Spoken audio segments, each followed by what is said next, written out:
Well, as soon as we see us, there we go. Greg Kellogg on the screen. Welcome to the Thursday Checkdown.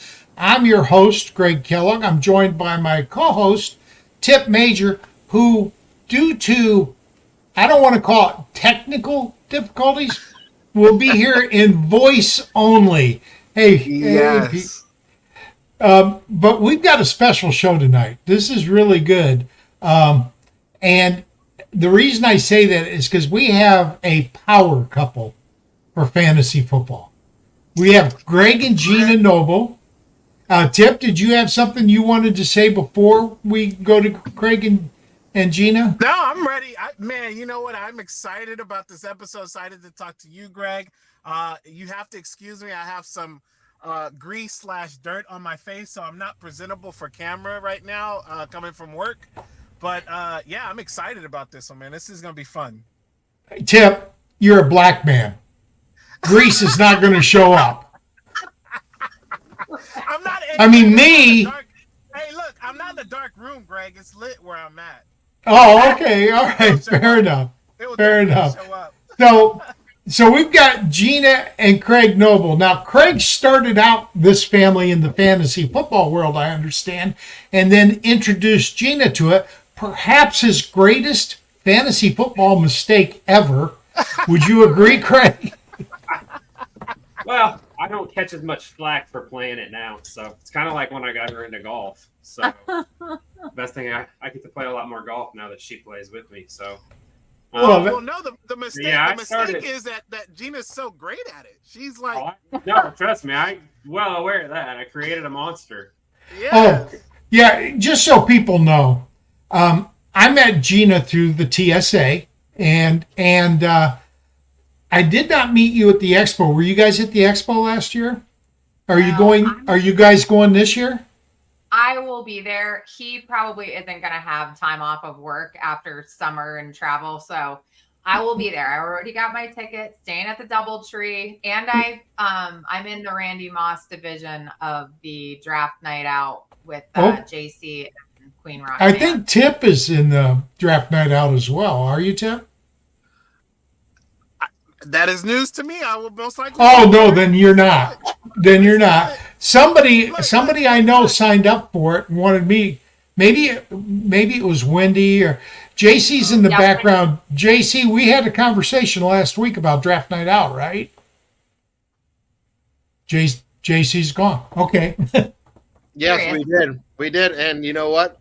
We got the Randy Moss division. It's gonna be Gina, myself, and Roxanne gonna be representing TSA. Very cool. But what really brought Gina to the forefront for us is that she was at one point, the Scott Fish Bowl is the largest charity-based fantasy football league in the world. And I say in the world because it's international. Last year, there were 3,300 teams. The waiting list to get into Scott Fish is 42,000 people want in. Now, they're going to have live drafts around the country and around the world this year. Last year, at one point, Gina was third out of every team. Now, Craig, were you second or first? Were you ranked? Where were you ranked? Huh? I can tell you, I wasn't top 100. So, no, I wasn't even close to that. Yeah. It was not a good year. Yes, but you guys did tell me something, and I told Craig not to bring it up, so I'm going to bring it up. What draft position did you guys draft from? I mean, you're different teams.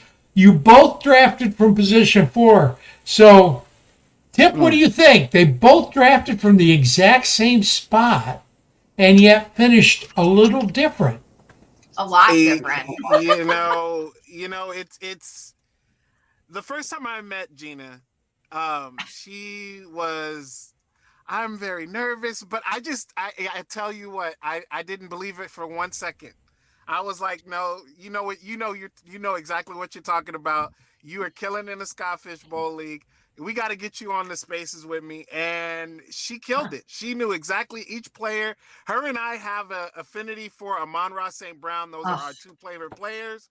And you know what? I it doesn't surprise me at all because I know that Gina went with the zero RB theory and went wide receiver, wide receiver, wide receiver her first 3 picks. Is that right, Gina? What, my first 3 picks? No. No, I went Travis Kelce pick 1. Oh, See, Gina God. mirrored my strategy, but she did it a pick earlier. I picked from the 5 spot, and I took Kelsey in the first round. Craig, surely you guys play in other leagues, like a local league. Tell me you beat her there. Oh yeah, we've. I mean, Sometimes. Oh. Back and forth, but yes, I do. So we have dominated. The first league we signed up was a friend of mine, and she was like, "We need more women in the league," and I was like, "This is a terrible idea." But there I was, and he's like, "This is a great idea," and I won year 1. So right out of the gate, because I'm highly competitive, and when I do something, I jump in to win. I don't like to lose. So I was like, I got to figure this out. I knew nothing about football, by the way. So I figured out how to go in and read the player bios and figure out matchups week to week, just trying to get something. And I didn't know any of the players. I'm like, I don't know. This is who's saying this week and what. So yeah, I won that. And then we kind of went on to dominate that league. It was like I won, and then he would win next year, and then they're probably like, "Can we get rid of these two because we're tired of them winning?" Yeah, he's won that the last 2 years, but oh wow, okay. I'm always right there. I did beat him in our church league. Wow. So it's really cool to see you guys playing against each other. But do you guys also co-own a team as well? And not the Packers. Yeah, I'm not we're talking in a about few the dynasty Packers. leagues that we co-own. Okay. And I mean, I don't know. It's like we don't really. So when we co-own together, it's usually for the social aspect. Yeah. Okay. Usually, I've got in a league with a group that she wants to conversate with, but doesn't want to mess with the team. So she's the co-owner by name, but I usually handle most of the team, and she's there for the entertainment. Socializing. We always draft together, though. Yeah. So let me make a suggestion. Go ahead, Tipp. No, I was gonna follow up with that, saying, has there ever been a disagreement about the player you're going to pick in that draft? Not really. We usually go back and forth. We feel similarly about players for the most part. There's been a couple of times that we might pick and go back and sort of wish we had gone a different direction. Usually that happens late though, which is funny. Like, why are we getting upset about such deep round picks? But for me, every single pick can be your most valuable player. So I like to pick with intention every single time we pick, and I overanalyze everything. It's my superpower. So I will analyze drafts to the death and then be like, we shouldn't have picked him. That was a mistake. And then I hold it with me for 5 days and then finally just let it go. All right, Craig, I'm going to bring you into this conversation. Back in the day, I took part in a HAFA Experts League. HAFA, I don't even remember what it stands for. I believe it was Brian Hewlett that put them together. But there were, in the HAFA X League, there were teams. You had the offensive team, you had the defensive team, IDP players, and you had special teams, return guys, field goals, things like that. I actually went out and got 2 assistant coaches, and one was IDP. I did the offense, one was IDP, and another one did the special teams. You guys should get into an IDP league that's got offensive and defensive players, and one of you take offense and one of you take defense. Would you do that, Craig? That would be interesting. I'm not a big... She'd definitely take the offense. Yeah, I will take the offense because I don't know anything about defensive players. That's my weakness. You got baby steps. But in a couple of weeks, she's going to be going, who's that guy? And I'm like, he's a defensive player. Oh, so boring. I hate when they take the defensive players. Do you play IDP, Craig? Craig, do you play IDP at all? I've been in a couple leagues that dabble in it, but it's not like it's not A passion. Yeah. Yeah. So I actually I got into a Devy league, my first Devy league this past season, that's a whole different ball game. okay, I'm going to turn back to Tipp, but before I do, I want you to explain Devy, because when I retired, there were no college fantasy football (CFF). Right. There was no Devy. I to this day have never played in a CFF or a Devy. Explain to me what they are.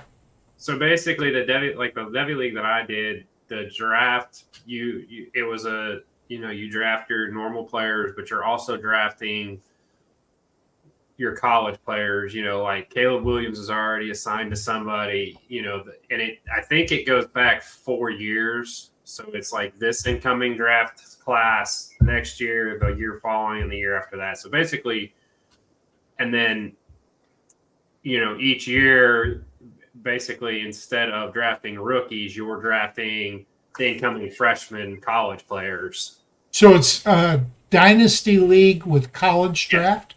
Yes. So you basically draft, like we use defensive players as our, placeholders, and then you just go in and say, who you're claiming. And then they put, most of them have limits on how many of each year you can take, and just it keeps you from stacking it as much. But it's definitely interesting. And it makes you pay attention. Like, and I was watching some of the combine stuff, I'm like, oh, hey, I've got that guy. Like, I can't think of the kid's name that ran the just blistered the 40 from Xavier Worthy. Yeah. I've got him in my Devy team, and I'm like, that's cool, and it's a different aspect of all of it, That stresses me out. Tipp? Okay. So, Craig, so tell us a little bit of how you got into fantasy football. Football's been my sport, like I can sit down and watch football no matter who's playing. It doesn't, obviously I'm a diehard Packers fan, but it doesn't have to be the Packers playing. But it was a work league, probably a lot of years ago. Yeah. Shockey was my tight end. That's how long ago it was. Oh, wow. And to never hear him scream, throw it to Shockey again was like... Gina, you look like an intelligent and beautiful young lady. How in the world did your parents allow you to marry a Packers fan? Well... Greg, hold on now. Hold on. I'm gonna go in defense for these. No, put it down. Put that down, Greg. Put it down. Craig, look, Gina, don't let him try to bully you with that Detroit stuff, because you guys are owners of the Packers. So just go ahead and put him in his place. Yeah. Explain that. Owners of the Packers. So the Packers are owned by the people of Green Bay, or the people, just the people. They don't have an owner, so to speak. So you can, every so often they release shares, and you can go in and buy a share. And she bought me a share for Merry Christmas 1 year. So do these shares pay dividends? What's that? Do the shares pay dividends, or so the entire value in owning a share is being able to say you're an owner? Yes. Now Can you go to the owners meeting? Yeah, like you do get an invitation to go to the owners meeting, or the shareholders meeting in Green Bay, which we haven't done that yet, but I'd like to, just to say that we did. Now my dad does actually he's got season tickets. Nice. He got on the waiting list the year I was born, and finally got his call probably 4 or 5 years ago. Yeah, for 5 years ago. So he's on the waiting list for about 30 to 35 years. So basically, when he got on the waiting list, the tickets were $10 a game, and now they're $150. But him and my mom usually go to 2 or 3 a year, and then sell the rest. And he he doesn't have any issues selling them. She actually surprised me the year that he got them. We went up to, my parents live in Illinois, so we went up to Illinois for Christmas, and they all had this planned out, and we went to watch them play Minnesota on Christmas Eve. Oh, so, nice. I kind of watched. I might have had one too many Bloody Marys. And by one too many, they were really good, and I swore there was no alcohol in them. It's the only person I know that, like, in the span of a football game, got, started sober, got drunk, hung over, all in the span of one game. In the game. Hey, wait! Aren't Bloody Marys good for a hangover too, though? Wait, hold on. Isn't that like? I'm not sure. They definitely created one. I don't know that they were good for one. That's funny. But we had fun. It was fun. Blast. I wasn't cold. The number of people that go just to tailgate is ridiculous. Like they have, it's impressive. Yeah, and everybody's so friendly. Like I'm from a cold area. I'm originally from Massachusetts, and we live in North Carolina now, so it's a warmer climate. And I don't want to move to a cold area for anything, but man, I would move to Green Bay in a heartbeat just to be around like the friendliest people on planet Earth. I'm like, how are you guys this cold and still happy? I don't understand. Bloody Marys. Lots of Bloody Marys. Yeah. And they're Packers. If I'm not mistaken, isn't the Lambeau Field like in the middle of a neighborhood? Yes. Like you are driving through a residential area and it's there. Yeah. That is crazy. I live in Houston, so does Greg. And, they have designated areas for these big stadiums. For it to be like in a neighborhood like that, that's pretty insane. Yeah, it really is. And those people make thousands upon thousands of dollars every year allowing people to park in their yard. Yes, that's what I would be doing. Yep. So before I moved to Spring, Texas, my wife and I had lived in Thailand, and we moved to North Carolina. And we actually lived in the Wilmington area because I like coastal areas.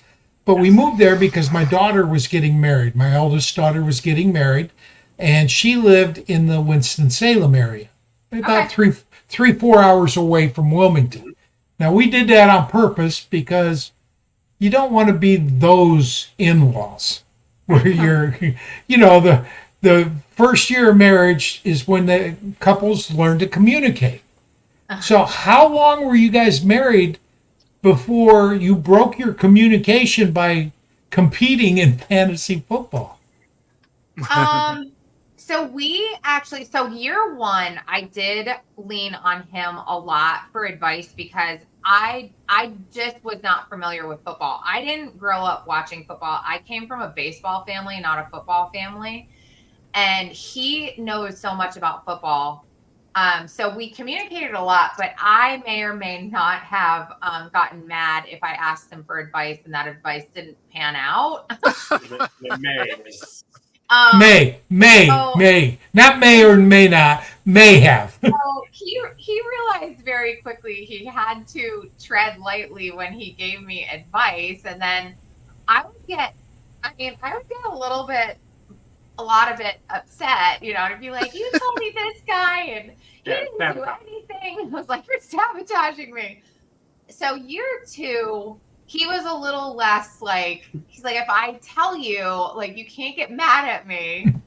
And then actually, we ended up getting involved on Sleeper. So we started off on ESPN and Yahoo, and then we met some other fantasy football enthusiasts, which led us to Sleeper. And through Sleeper, we met this networking group, and I made friends. I'm a little bit of a social butterfly. I met one particular friend, Nick, who helped me tremendously in fantasy football. He didn't get annoyed at all of my millions and millions of questions. And anyway, I do give a lot of credit to him for A, putting up with me, and B, just really teaching me. He's like a wealth of knowledge. We actually had our podcast together. So he's my podcast partner, but I didn't need to lean on him as much. So I felt like it was better. It did. And then you realize, like, she's kind of good at this. I don't know that I want to help her. So I figured out it was just better for me to have my own group that I could sort of rely on and ask those questions and learn from.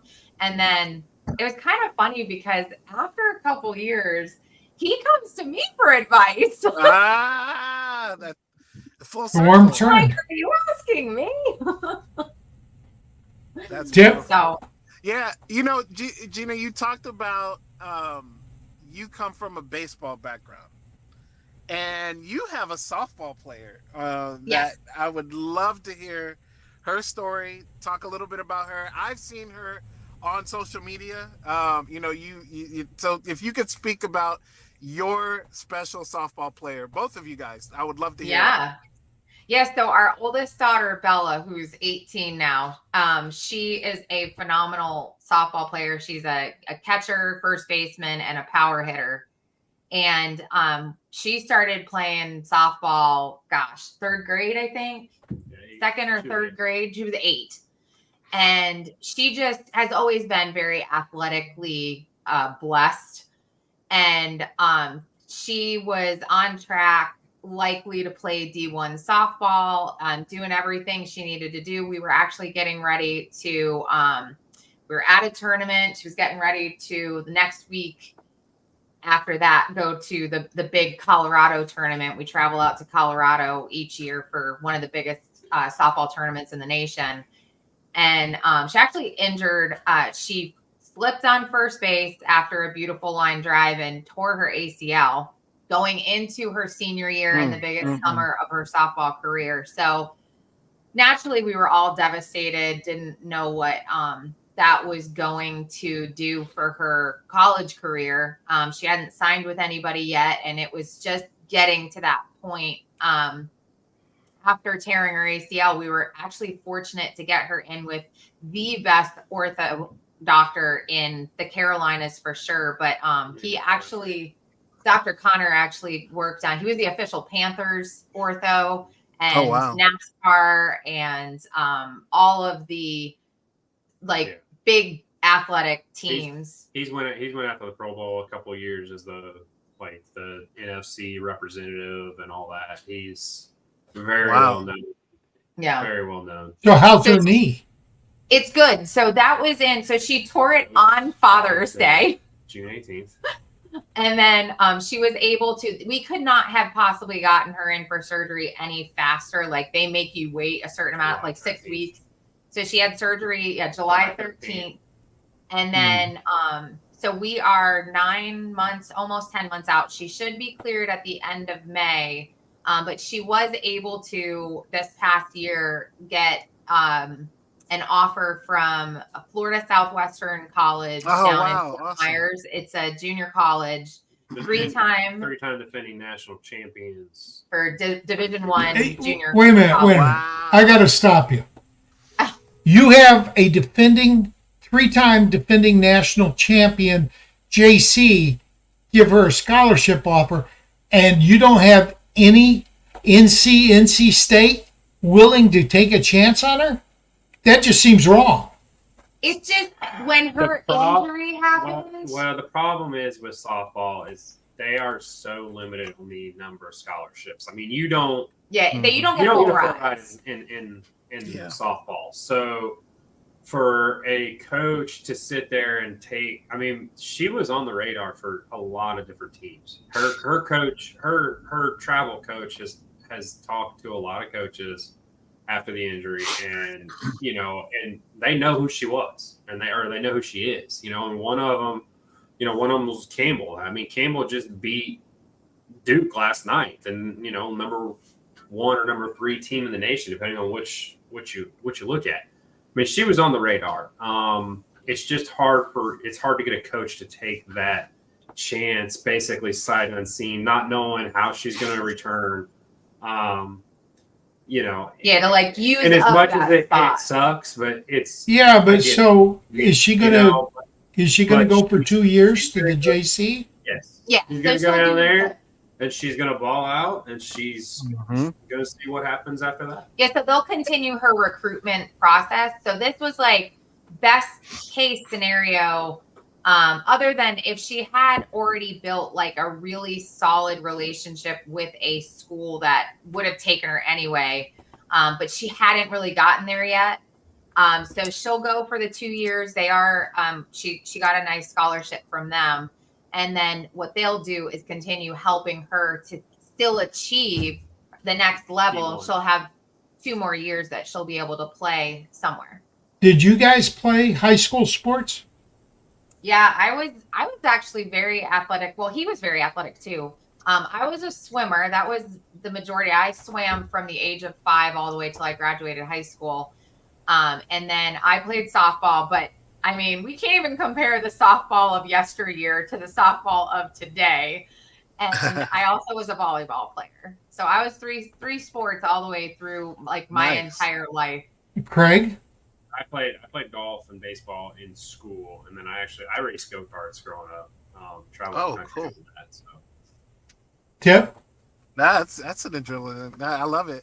Yeah, I mean, it was really cool seeing the progression. I remember when I want to say, I don't know exactly what time it was when you posted, but I remember you posting your daughter's leg, in the sleeve/cast that she had it in. And then just recently, not too long ago, you had posted a video of her hitting balls and I mean, it's like, it's crazy to see the full circle of that coming around. Yeah, and this week was a big step too. She actually did some throwdown. She's a catcher, so she did some throwdowns for the first time to second base. And I mean, for a kid that hasn't thrown the ball in 9 months, it's pretty impressive.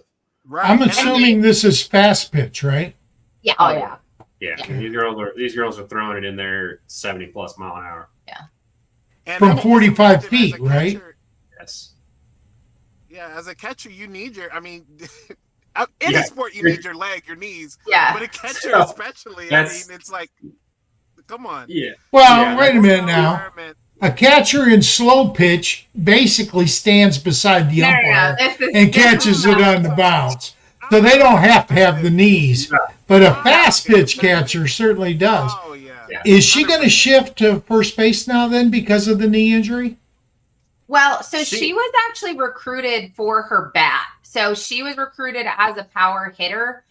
So they told her up front, like, we need your bat in the lineup. We need more power hitters, and you're a power hitter. So she was recruited as a hitter, unknowing, like they didn't know like what the catching was going to look like, and she wasn't able to try out. It was all based on video. So we put together a video, and that's how they saw what she was capable of, along with, trusting her coach knows what she's capable of.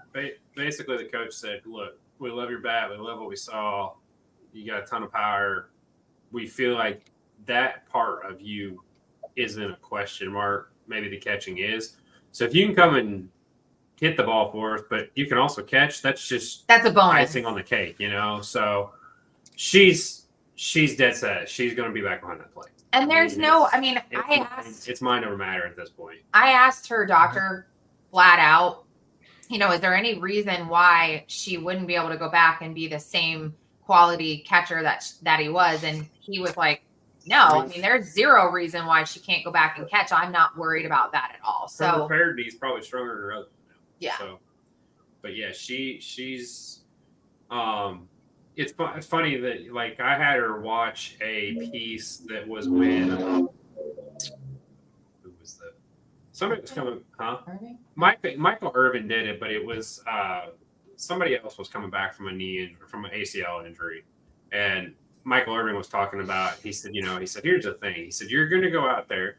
He said, and you in practice, you maintain and you kind of control your whole thing. He said, but as an athlete, when you get in game mode, he said, it's react and reactions, this and that. He said, it's funny because you're going to hear things crack and pop and feel it and this, that, and the other.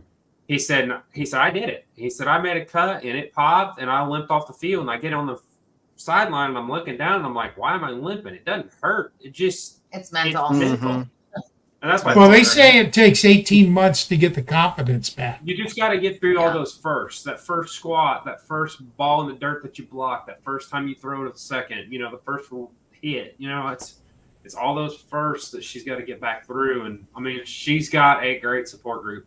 Her travel coach is phenomenal.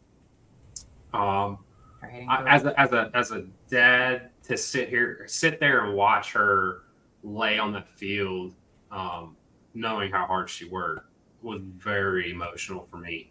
And he pulled me aside at one point because he could tell that I was getting emotional, and he's like, "Look," he said, "we got this." He said, "She's gonna be fine." And it's just to have a coach reassure you, and we've built a relationship with him, and we trust him. Yeah, right.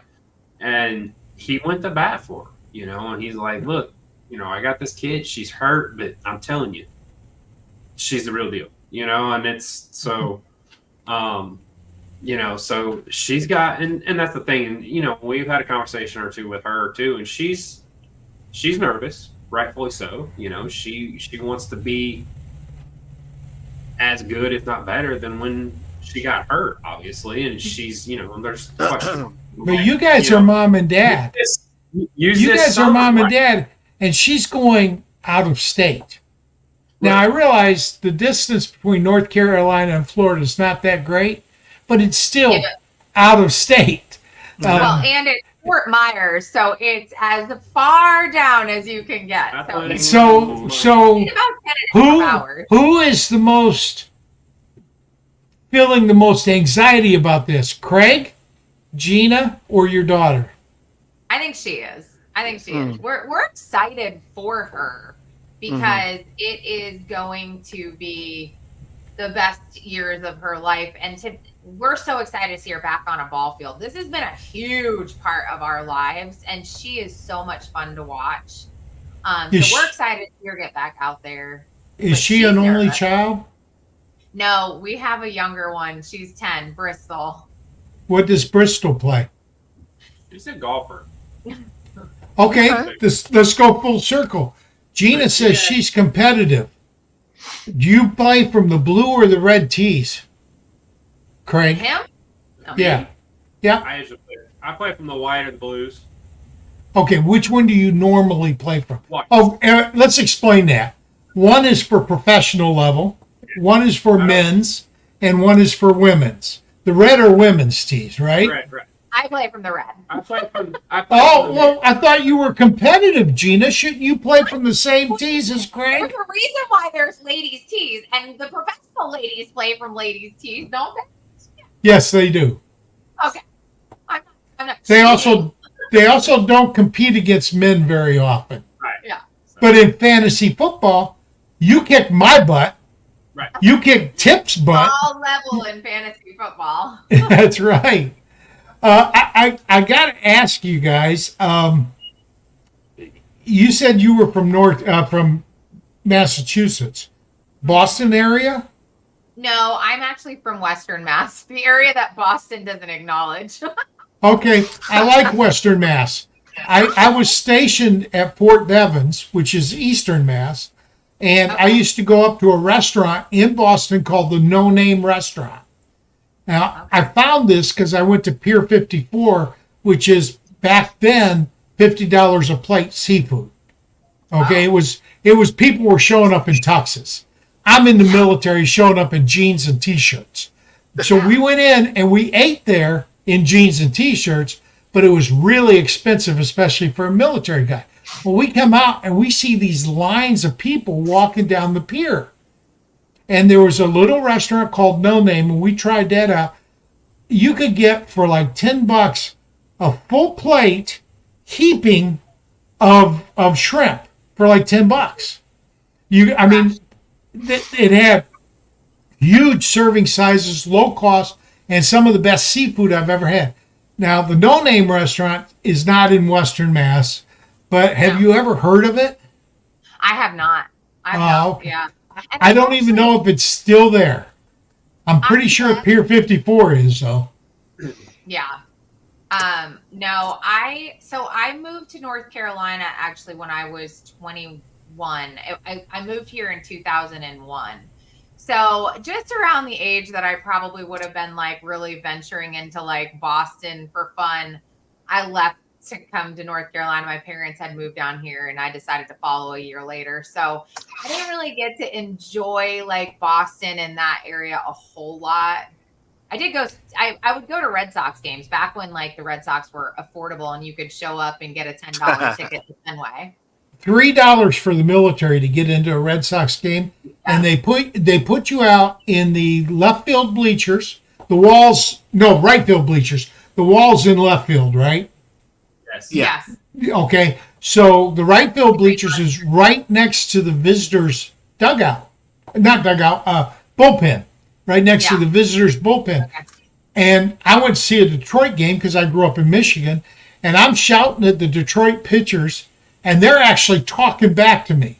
That is my one experience at a baseball game that I really loved, was that the players would actually talk to the fans out in the bullpen. Yeah. Good. Fenway is always a good time.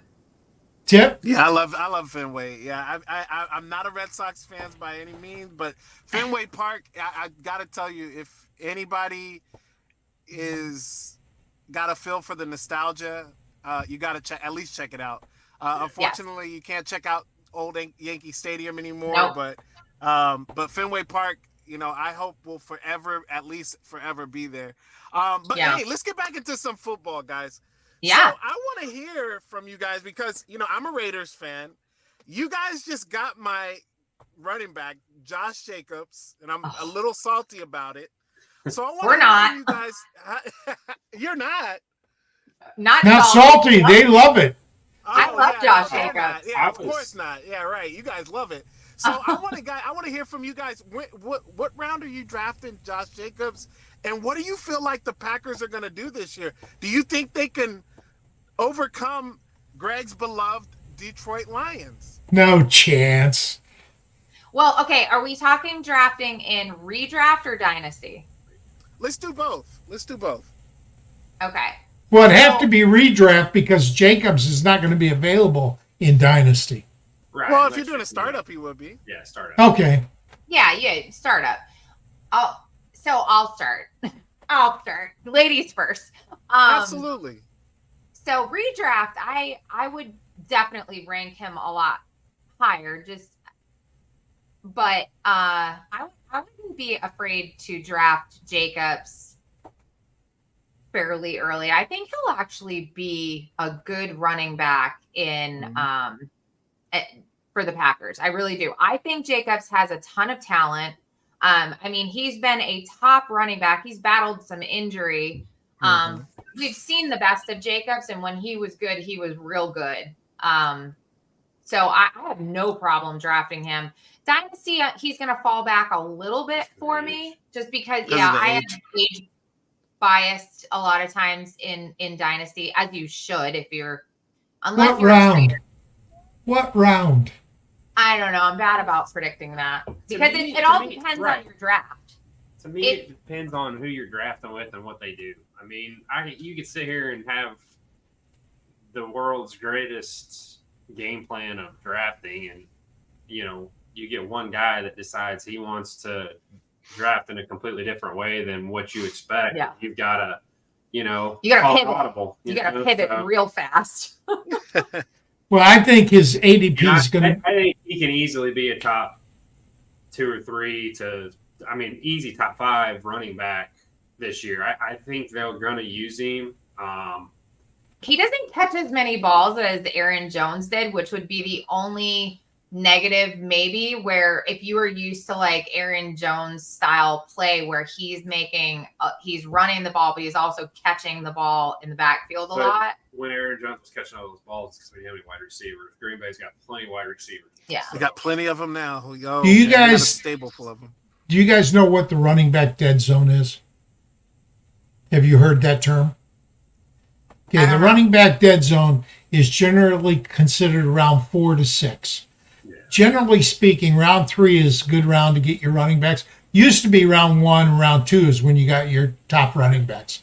Right. But because of people like Tipp that seem to like the zero running back theory, they're dropping a little bit more. And running back dead zone may be a dead term. But the RB dead zone is basically considered rounds 4 to 6. And that's because a lot of the running backs taken in that time frame busted. They just didn't do anything for anybody. Yeah. I think I would take Jacobs in the running back dead zone, round 4 to 6. I think you'll be good there. Agree or disagree? I don't. Yeah. Oh, yes, I think you'll still be there. No. Because there's a bunch of zero running back guys. Yeah. Yeah, I mean, but running Jacobs- backs have. When I first started playing fantasy football, I also think in redraft, it's more common to see people take running backs, like top load running backs, but it's changed. It's changed a lot, and it changed quickly. So I have always been I got to get the running backs real early, and then there's so many more wide receivers that I'm willing to wait a little bit on wide receiver, but I'm kind of nervously changing to this. I'm going to wait on running back, but I don't love it. I'm still really my knee-jerk reaction. Come to the dark side. Craig, Zero I'm with don't wait on running backs. How about you? They just get injured so I'm telling you, quickly that you're. That's why you got to get a good one. Yeah. Yeah. I mean, it's just, if you end up with no running backs, which, the funny thing about this, though, is I didn't have the strongest running backs in Scott Fish. So I should look at my Scott Fish team and go. You had Jacobs, didn't you? But, Gina, that's a super flex. I had Aaron Jones. I had Jacobs. That's a super flex. Quarterbacks are elevated in a super flex. Right. Yeah. But I did wait on running backs. And a lot of it was because I drafted a tight end first. When you draft a tight end first, you're completely having to pivot. So, because then quarterbacks went fast. So my quarterbacks weren't as strong, but I took Kelsey because Kelsey puts up quarterback-like numbers. So I have such a positional advantage there with putting up numbers that are equivalent to a mediocre quarterback. But my running back suffered because of it. I mean, I had Tony Pollard. I had Aaron Jones. Those were supposed to be my two studs. And Aaron Jones didn't really pan out because of the injuries that lagged all season. Pollard was fine, but not what we wanted him to be. I don't even remember who else. I had Kareem Hunt at one point, who, by the way, actually did enough for me. I spent the rest of my fab on Kareem Hunt, and I'm like, this is either going to be like a zero or hero moment. And it was a hero moment because I needed him, and he actually was getting touchdowns. I'm like, oh my God. He had the worst luck. I had the best luck. Hey, sometimes fantasy football is a game of skill and chance. And chance. That's a and anybody who thinks I told Tipp when he first started with me, I've told people this for years. The best of the fantasy football experts are wrong at least 40% of the time. Right. And everybody seems to think, wow, that means they're only right 60%. Guess what? You're going to the Hall of Fame if you hit 300 in baseball. Yeah. Okay? That means they're wrong 70% of the time, and they're going to the Hall of Fame. If you're right 50% of the time in fantasy football, you're probably going to end up being an award-winning writer or maybe even a Hall of Famer because people just aren't right that often. It's hard. It's really hard. Tipp, I'm sure you have something to say. Yeah, I mean, no, you said it right. I mean, there is a lot of skill that's involved in it. I think paying attention to trends, looking at reports, things like that. But there's luck too. I mean, once you get into the playoffs position, there's a little luck that has to get on your side. I mean, look at Alvin Kamara a couple of years back, 6 touchdowns. That's lucky. I mean, if you had him on your team, that's luck. That was a championship moment for me, and I will never forget it. Right. I mean, but you're gonna have situations like that. I remember my first championship. I was just really quick. I was playing against a guy who dominated the whole league. and it was the Pittsburgh Steelers versus the Baltimore Ravens, and Santonio Holmes broke off for like a 60-yard touchdown, and I won because of that. That's sheer luck. That's like the luck of it. But you know, the other thing that, you know, I love the zero RB theory because, I mean, we talked a little bit about it. These running backs are getting hurt so often, and look at it now. You know, Craig, I know you can attest to this for sure, and Greg, I know you can as well. Back in the days, when I played fantasy football first was 2005. You had, what was it? I looked at it. It was like 18 running backs that touched the ball at least 20 times a game. If you fast forward to not last year, because last year you had only one in Christian McCaffrey, and he barely did it at like 19.7. I'll round that up to 20. But before that year, there was only 3 running backs who touched the ball 20 times a game. So the running backs are starting to become more of a committee because they're trying to protect them a little bit more. And, you know, the wide receivers, it's a wide receiver game. It's a throwing game nowadays. So you're starting to see a lot of teams that have multiple running backs, talented running backs at that. And then sometimes you can even find some of these diamond and rough guys later on in the year. If somebody gets hurt, you know, you can pick him up off a waiver and put him on there, and he'll do somewhat good, like Zamir White did when Josh Jacobs got hurt. Kyron Williams last year. Yeah. So like that's why I believe and I feel that the zero RB strategy is something that you can deploy in your redraft leagues if you want to lose. But similar to tight ends, there's only a handful of positional tight ends that are really game changers, right? Yeah. And so if you can score one of those top 3 or 4 tight ends, you do have a major positional advantage. Yeah, but you're giving just one. Now I like Laporta. Don't get me wrong. I like Laporta. I like Andrews. I do like Andrews. But over the last 8 years, there's been one tight end that has finished number 1 or number 2 all 8 years. Yeah. Over the last 8 years, there's been one tight end that's finished number 1 7 of the 8 years. And and he's, what I did last year was I looked at the point differential between the number 1 and number 2 person at each position, the number 1 and number 6, and the number 1 and number 13. And the advantage that Travis Kelce gives you, point differential now, if you don't have to start a tight end, Kelce goes down in value.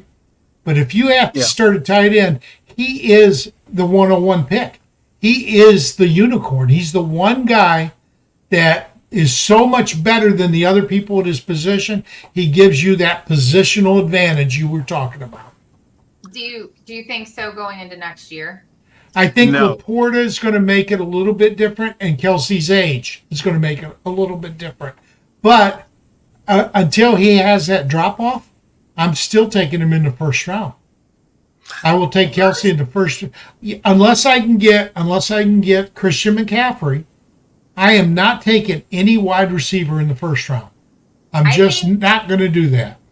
I think that what I'm seeing in the mock drafts I've done, Kelce's falling way farther. So I think you're wasting a pick in the first round going into next year. I look at ADP. And if there's a player I want, I'm going to take him a round before his ADP.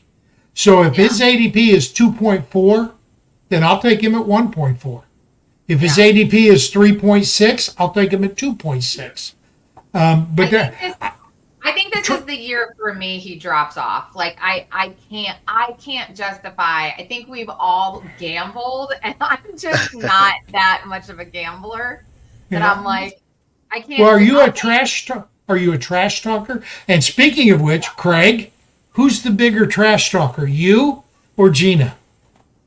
I don't really think either one of us talk a lot of trash. The worse than a trash talker is when you trash talk and then it comes back to bite you. She's the world. That's Tipp. That's Tipp. I keep my mouth shut. No. She's the world's worst at, like, we're 2 minutes into a game, and she's like, "Why are my guys at 0?" I'm like, "Well, they haven't 100%. had the ball yet." Yeah, well, they need to be performing And at then- all times. And then she's like, "My team sucks." When they're on the bench, they need to be performing.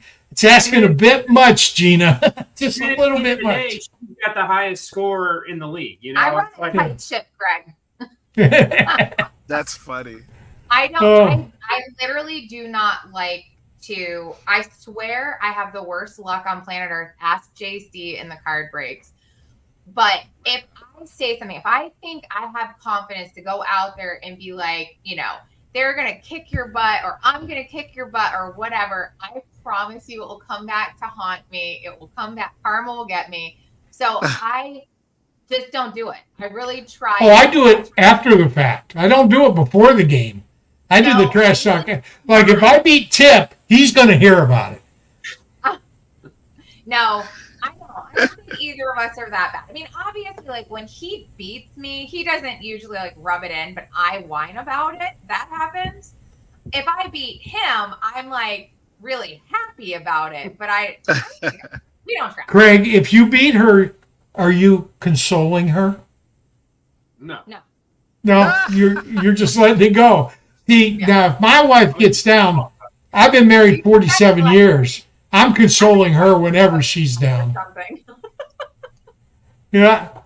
Well, I don't know, Craig. I think you should get a little trash talk in when you beat her because she's the one that gets to go to the expo. Yeah. He can go. He's more than, I asked him. I was like, "You're more than welcome. We can get you a ticket. I got a room."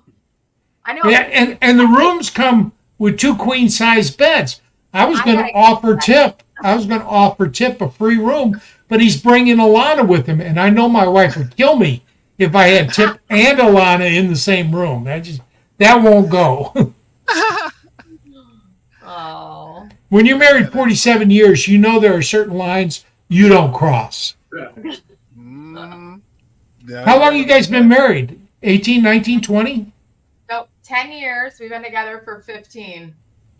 Okay, so you've got an 18-year-old. Yeah, well, he actually adopted her. She's actually mine. Good from man. the previous relationship. Good man. It's been 11. We've been married 11. Hey, Craig, if you raised her, you're dad. If you raised her, you're dad. A biological act does not make you a dad or a mom. Oh, yeah, The no. person So who raises her is dad. When we got together, she was 2. So he's really the only dad that she's knows. So yeah, after we got married, we did the official adoption. So yeah, she teases because my dog is my favorite child. Don't worry, my kids know. And they're always Bella dog more than me too, so we always tease about the dog. We're like, right now you love her the most, but Bella will be like, listen, I have mom first. So that's our joke. And she'll be like, well, I was here before any of you guys. So well, hey, Gina, you did talk about your podcast. Can you just give us a little bit more as far as when the podcast is out? Give your plug. Yeah, we haven't actually recorded an episode in a little while, but the Rank Draft Trade podcast. Nick is, I always say, the fantasy brain, and I'm kind of the hostess with the mostest. I was brought on as sort of the personality of the show with the fantasy brains, but then as I have gained more confidence, I definitely interject my football knowledge. But we do discuss Dynasty. And Nick's a stats guy. He loves a good spreadsheet. And so he's really developed this ranking and drafting and spreadsheet stats method, we'll call it, of ranking players and where to draft them and their trade values and stuff like that. So we talk a lot about just those different strategies, or as the season gets going, it's more, week to week information. We don't do a lot of who to pick up just because we edit it out and it takes a little while. So the news is stale by the time it actually airs. But we do talk a lot just about ranking where we would rank players in startup drafts, or we do a lot of mock drafting just through the season as players are sort of like rising and falling. JC, yes, Craig is drinking summer shandy. So yeah, it's a good entertaining show. We have a lot of fun. And there is a ton of football knowledge. And it really, I learn. So it may be a podcast I'm part of, but I'm always learning as I'm on it as well. I'm getting there. I lack a lot of confidence, and everybody's always like, you shouldn't lack confidence, but it's hard to get to that place where I can be like, yeah, I'm smart about fantasy football. I'm not there in my own head. I have a lot of really smart fantasy friends. Like, I feel like I'm the smart player. I'm not necessarily the most knowledgeable player, but sometimes it's who you align yourself with. And it's listening to guys like Greg and Tipp and JC and all of these people. This is what it's about. If you want to play good fantasy football, I'm going to give you guys a plug.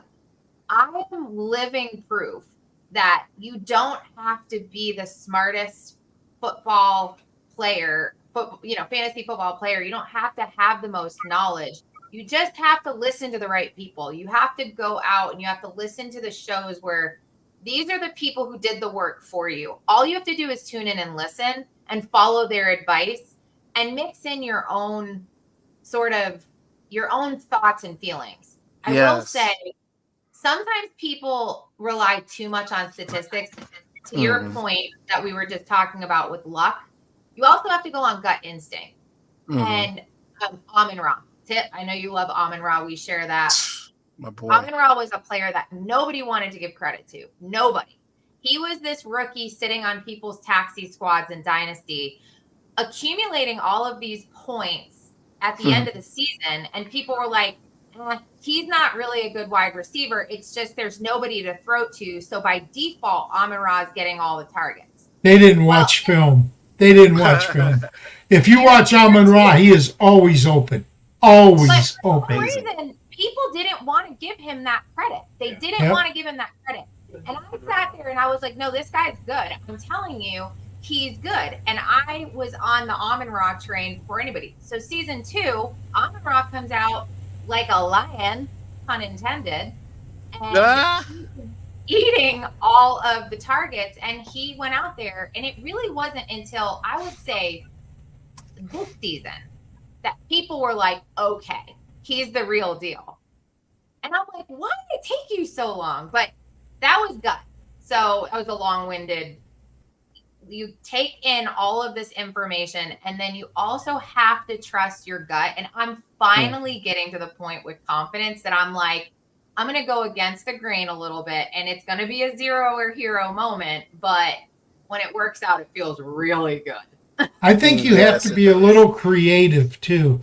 And as you can see by our Twitter handles, Tipp and I have zero creativity.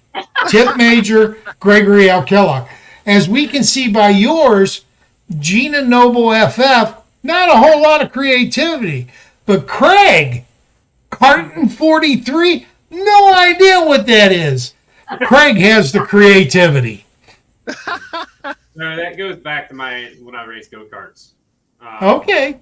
Actually, my email from when I was probably 13 years old, carton43@yahoo.com, and that's just that's all my Twitter, my sleeper, they're all the same. So have you appeared on Gina's podcast yet as a guest? No, I have not. This is his Oh, didn't you say this is the first podcast? Yes. Yes. Yeah. Well, Craig, you got to get out more. How did I get dragged into this? This is your thing. And I was like, you're going to have so much fun. Oh, yeah, no, you guys have killed it. Craig, it's just a conversation. And remember, Gina mentioned she's not where she feels like she's qualified, so to speak. I'm a Hall of Famer. We all feel that way. There's so much variability. I'm telling you, I don't care how brash or how confident somebody sounds. deep inside, there's always this nagging doubt. And you can have as much success as you want, and you can come off like the most confident person in the world. But if you play at this game long enough, there are going to be weeks where you just get beat down. Because, I mean, you could have the best team in the world, and all of a sudden, 1 week, all of them take the week off. And there's nothing you can do about that. So you got to have some humility. This game will humble you, but it's also so much fun. And you meet great people like Craig and Gina, like Tipp, like JC and Iggy. I retired for 7 years, walked away from the hobby entirely, got back in 2022 and played in a league, one league. This year I'm playing in 5, and I'm doing a podcast. Okay. Now, will I do it forever? No, but it's fun. Some of the best people. Wendy Early says Bob Harris is my bestie. I learned this game from Bob Harris. Bob and I would talk on the phone till 4 a.m. some mornings when I lived in Atlanta and he lived in Albuquerque. I would call him up after work, 60-hour work week. I would call him up and we would talk to 3 or 4 a.m. Just talk football. He's the first person I ever heard term the phrase coach speak. I've never heard that term before. But I'm telling you, some of your best friends in life will come from your fantasy football leagues. And we are just so proud and honored that you guys agreed to appear tonight. Thank you. Craig, get on some more podcasts you're good on. Yeah. You are good. So, Tipp, do you have... Yeah, you guys are amazing. You already know how I feel about you, the Nobles. Now that I've met Craig, the Nobles, so you know how I feel about you guys. I'm a big fan. I wish nothing but love and success for you guys and for Bella, and also your other daughter's name was Bristol. Is that it? Yes. Okay. All right. Cool. So I would nothing but love for you guys, man. I hope everything goes great for you, and it's especially great for Bella as she goes to Florida and plays softball.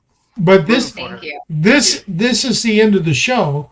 And so at this segment, I have to go to Tipp and say, hey, Tipp, who do we have on next week? Next week, we got a special guest. We got Derek Brown, a.k.a. D-Bro from Fantasy Pros.